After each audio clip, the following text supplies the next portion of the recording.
Olá, pessoal. Esse é o vídeo 14 da nossa série especial de História das Heresias. E hoje eu vou falar para você de uma heresia cristológica com implicações mariológicas e que foi necessária a convocação de um concílio para tentar resolver o problema. E mesmo assim, o concílio não deu jeito. Quer saber que heresia foi essa? Fica comigo até o final, que além do episódio de hoje, eu tenho dicas imperdíveis para você.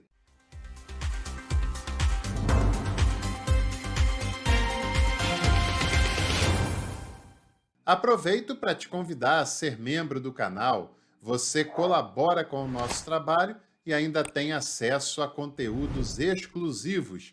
Clique ali em Seja Membro e escolha o pacote que você mais preferir.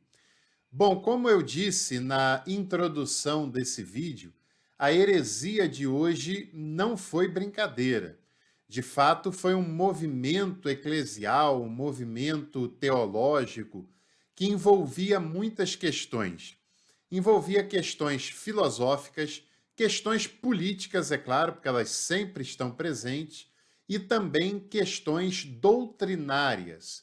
E esse problema é um problema que até hoje não foi resolvido totalmente. Bom, pelo menos teologicamente já foi resolvido e já há um posicionamento oficial em relação a isso há muito tempo. Mas seguidores desse tipo de ensinamento existem formalmente até os dias de hoje. Eu estou falando do nestorianismo.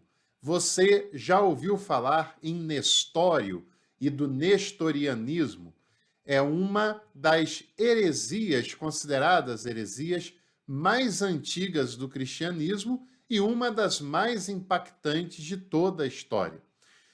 É importante que a gente pense também que no cristianismo antigo houve uma disputa entre duas escolas teológicas muito importantes, a escola de Antioquia e a escola de Alexandria.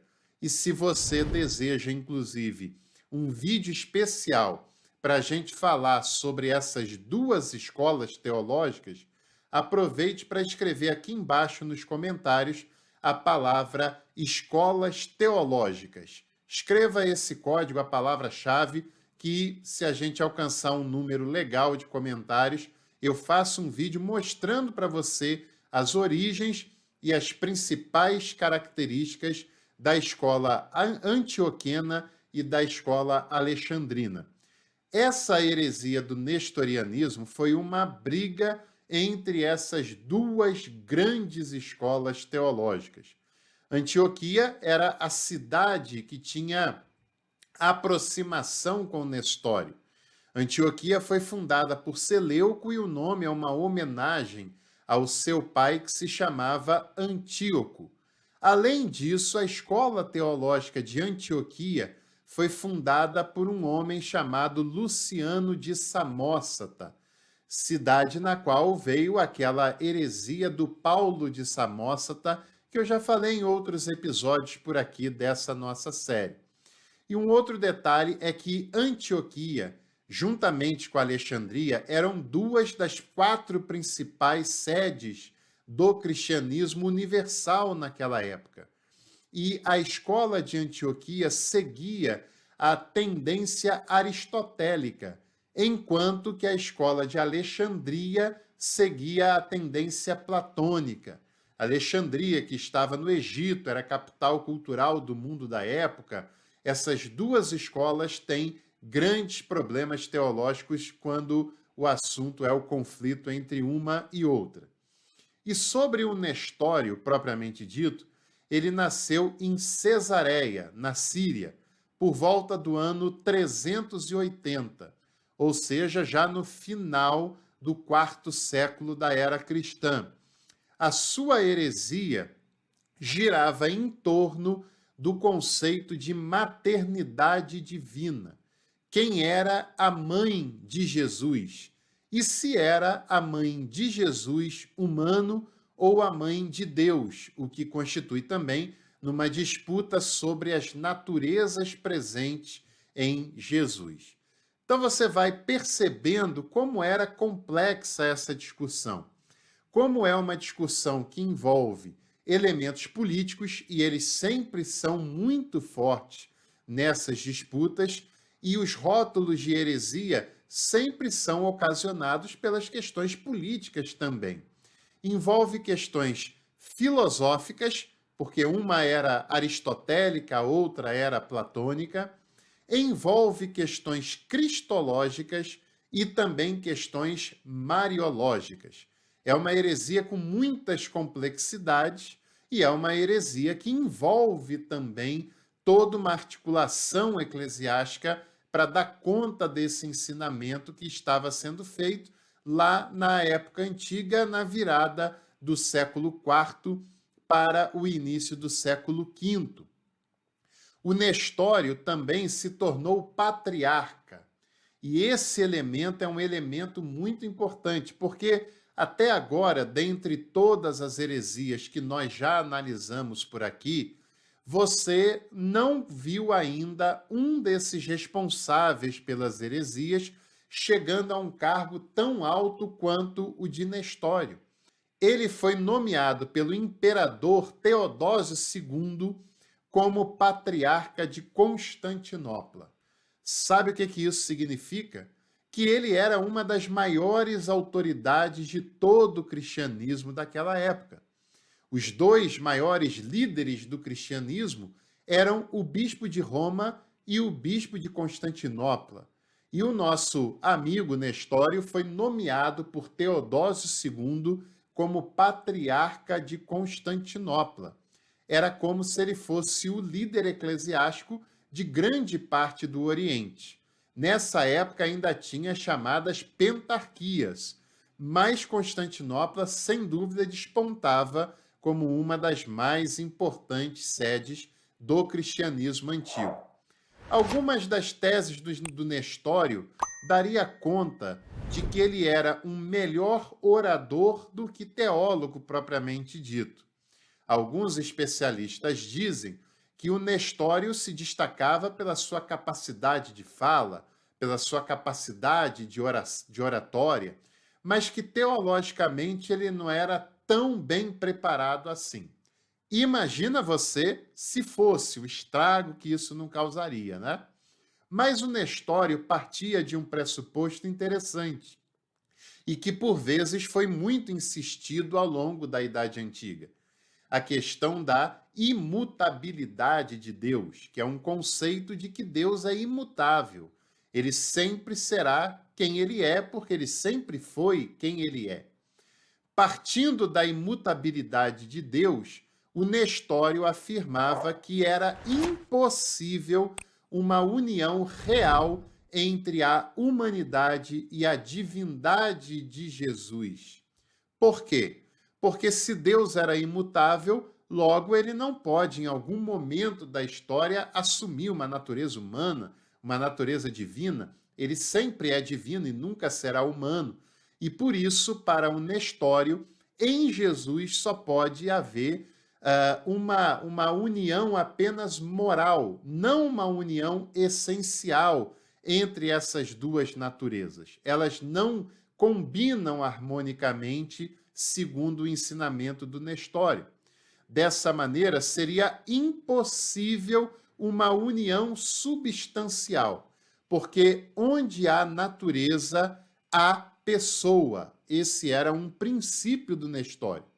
Se há natureza, há uma pessoa obrigatoriamente.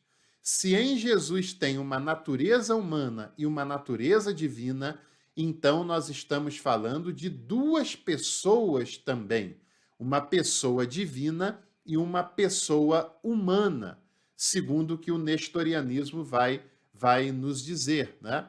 E nesse caso, já que Jesus reúne em si duas naturezas, e não só isso, reúne duas pessoas, a divina e a humana, logo existe duas filiações também de Jesus.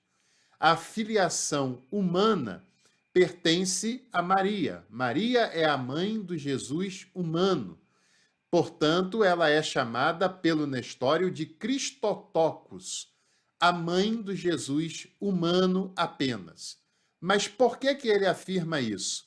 Porque para ele as duas naturezas não são a mesma coisa.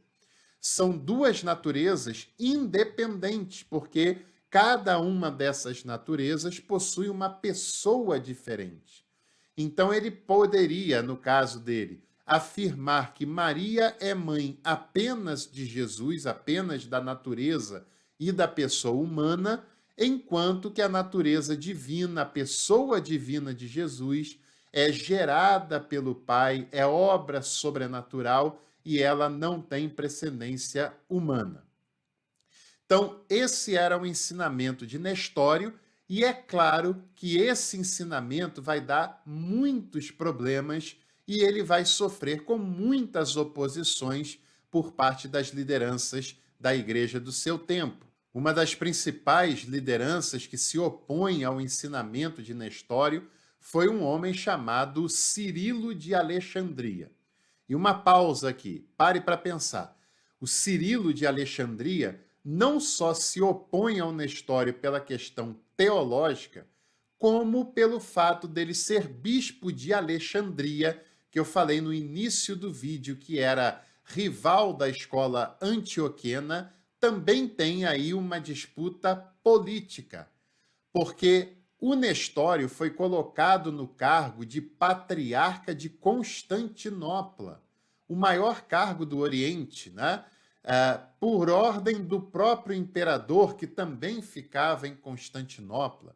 O Cirilo, que era bispo de uma das mais importantes sedes do Oriente também, que era Alexandria, se opõe a esse processo, tanto teologicamente quanto politicamente. E olha, os historiadores dizem que o Cirilo de Alexandria era uma pessoa bem difícil de lidar. Ele tinha um caráter bastante autoritário e, por isso, ele se sentia bastante, né? Mas o Cirilo rejeita a separação real das duas naturezas de Jesus, conforme o nestorianismo fazia. E diante dessa polêmica, né, para o Cirilo de Alexandria, as duas naturezas não quer dizer duas pessoas. E são duas naturezas que se harmonizam plenamente numa única pessoa, a pessoa de Jesus Cristo.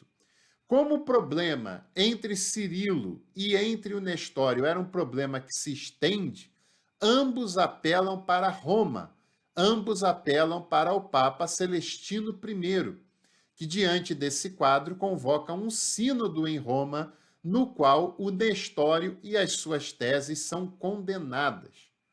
O Cirilo demora um tempo para publicar a sua condenação, porque o Cirilo também quer afetar o Nestório politicamente. E o Cirilo acaba convocando um novo sínodo para a cidade de Alexandria no mesmo ano de 430, onde ele convoca todos os bispos do Egito e, mais uma vez, condenam o Nestório e ele publica os 12 anátemas, as 12 condenações do nestorianismo. Como o problema não é solucionado, no ano 431, o imperador convoca um concílio, esse sim universal, para a cidade de Éfeso, no ano 431. E se você quiser saber mais sobre o concílio de Éfeso, tem um vídeo aqui que eu fiz falando sobre isso. Clica lá e vai conferir na íntegra esse conteúdo que é bem legal também. O concílio de Éfeso acontece no ano 431, é presidido por Cirilo de Alexandria, e aí você já percebe que não é um campo tão neutro assim, e o Cirilo começa o concílio antes da chegada de todos os bispos, porque ele tinha medo que os bispos da Síria, os bispos ligados à Antioquia, pudessem votar a favor de Nestório. E ele acelera a votação para garantir que o Nestório seja condenado. Quando os bispos da Síria chegam até Éfeso, isso dá um grande problema que culmina, inclusive, com a prisão de Cirilo de Alexandria. Logo depois ele é solto, o concílio continua e o nestorianismo é definitivamente condenado. E é afirmado que há uma única pessoa em Jesus, e essa única pessoa que está presente em Jesus é nascido de Maria. Maria é declarada Theotokos, a mãe de Deus. E não há polêmica com relação a isso. Se o cristianismo, independente da tradição, acredita que Jesus era Deus ao mesmo tempo em que ele era humano, e Maria é mãe deste ser que é humano e divino de modo inseparável, logo Maria é mãe de Deus, e é isso que o Concílio de Éfeso declara. Maria é Theotokos, ela é a mãe de Deus, porque a igreja acredita que Jesus é Deus, logo Maria é sua mãe. E essa definição é interessante, porque ela é um golpe certeiro no nestorianismo, que é condenado oficialmente, e Nestório é destituído do patriarcado de Constantinopla. Ele morre no ano 450, ainda reafirmando os seus ensinamentos, sem nunca ter se retratado, mas o nestorianismo tem fôlego para continuar até bem depois da sua morte. Para falar a verdade, até hoje existem grupos de nestorianos. Existe cerca de 450 mil nestorianos na Índia e cerca de 150 mil nestorianos que residem na região do Kurdistão. Isso é bastante interessante a gente perceber como os ensinamentos de Nestório teve grande aderência entre o povo e como esses ensinamentos, em alguns lugares, ainda está presente de uma maneira bastante representativa. Você já ouviu falar do nestorianismo? Já conhecia essa heresia, esse ensinamento? Se você gostou desse vídeo, aproveite para deixar a sua curtida, para se inscrever no canal e também para assistir os vídeos que nós temos publicado aqui na tela final. Clica e continua assistindo que você vai gostar. Quer uma referência bibliográfica de um belo texto sobre história das heresias? Esse daqui é um dos melhores que você vai encontrar, História das Heresias, do Roque Frangiotti, da editora Paulus. O link para você adquirir vai estar aqui embaixo na descrição desse vídeo. Um abraço para você e até o próximo conteúdo do Café com Teologia.